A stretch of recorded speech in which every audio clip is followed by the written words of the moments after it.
영화 기생충이 미국 아카데미 시상식 최고상인 작품상을 받았다. 아카데미 92년 역사에서 헐리우드 영화나 백인이 아닌 외국 영화와 감독이 상을 탄 것은 처음 있는 일이라 하니 정말 놀라운 일이 아닐 수 없다. 세계 최대의 영화 시장이자 최대 영화 수출국인 미국의 가장 중심에서 최고의 영예를 얻었으니 정말 자랑스러운 일이기도 하다. 난 어렸을 때부터 아카데미 시상식은 알았어도 세계 3대 영화제인 베를린, 칸, 베니스는 알지 못했다. 세계 3대 영화제가 진정 수준 있는 영화제라 말하지만 아무래도 많이 접하는 영화가 헐리우드 영화이고 미국은 온갖 무비 스타들이 넘쳐나는 곳이어서 축구로 치면 프리미어리그, 야구로 치면 메이저리그와 같이 영화계의 꿈의 무대이자 별들의 전쟁과 잔치가 벌어지는 곳이기 때문에 그 정점에 있는 아카데미 시상식에서 유명 스타들이 보고 있는 가운데 우리 영화 기생충이 최고 영예를 안았다는 건 꿈만 같고 상상할 수도 없었던 일인 것이다. 참으로 의미하는 바가 큰 사건이라 볼 수 있다. 무엇보다 한국인의 자부심에 큰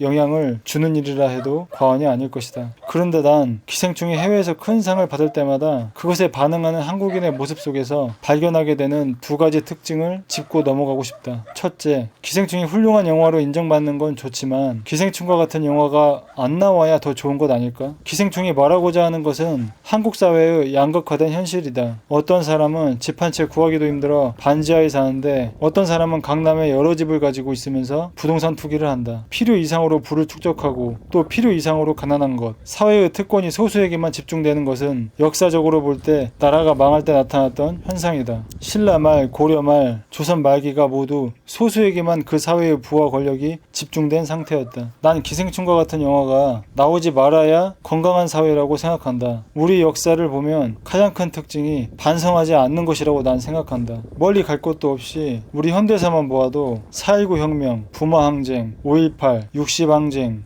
촛불혁명 등 우리 역사는 권력자를 몰아낸 혁명의 역사적 경험이 많다. 어떤 면에서는 중국, 일본과 비교했을 때 훨씬 민주적인 역사이지만 계속해서 혁명이 일어났다는 것은 계속 제자리 걸음이라는 뜻이기도 하다. 4.19가 일어났던 60년 전이나 지금이나 역사가 반복된다는 건 과거를 통해 반성하지 않고 교훈을 얻지 못했음을 의미한다. 기생충 영화를 보고 환호만 할 것이 아니라 뼈저린 반성을 해야 하는 게 아닐까? 그것이 봉준호 감독이 이 영화를 만든 의도에도 부합할 것이다. 두 번째 특징은 그렇다면 왜 한국 사람들은 영화가 상을 타서 자랑스러워만 하고 반성한다거나 부끄러워하지 않을까? 이 물음에 답하기 위해서는 한 가지 더 질문을 해야 한다. 이 영화가 상 받기 전에도 좋아했는가? 상 받으니까 기생충을 좋아하는 건가?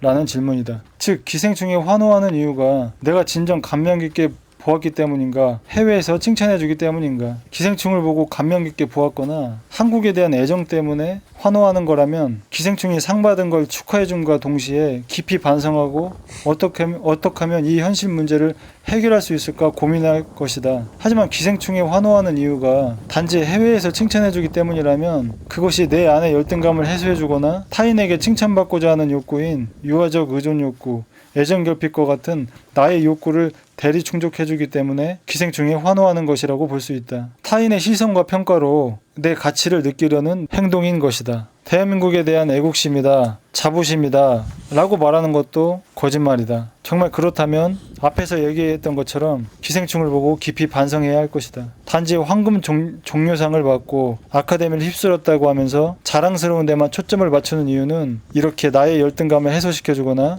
욕구 불만을 대리 충족시켜주기 때문이다. 결국 이기적인 욕심 때문이고 그래서 반성이 없는 것이다. 과거 정치적으로 여러 번 혁명이 일어났지만 반성이 없고 계속 되풀이되는 이유, 또 세계사적으로 봐도 여러 혁명이 일어났지만 그 뒤에 독재가 들어서는 이유, 손흥민에 열광하면서 정작 K리그나 유소년 축구에는 관심이 없는 이유도 겉으로는 정의나 애국심, 국위선양을 부르짖을지 모르지만 그 내면은 욕구 불만을 해소하려는 이기적인 욕심에서 비롯된 것이기 때문이다.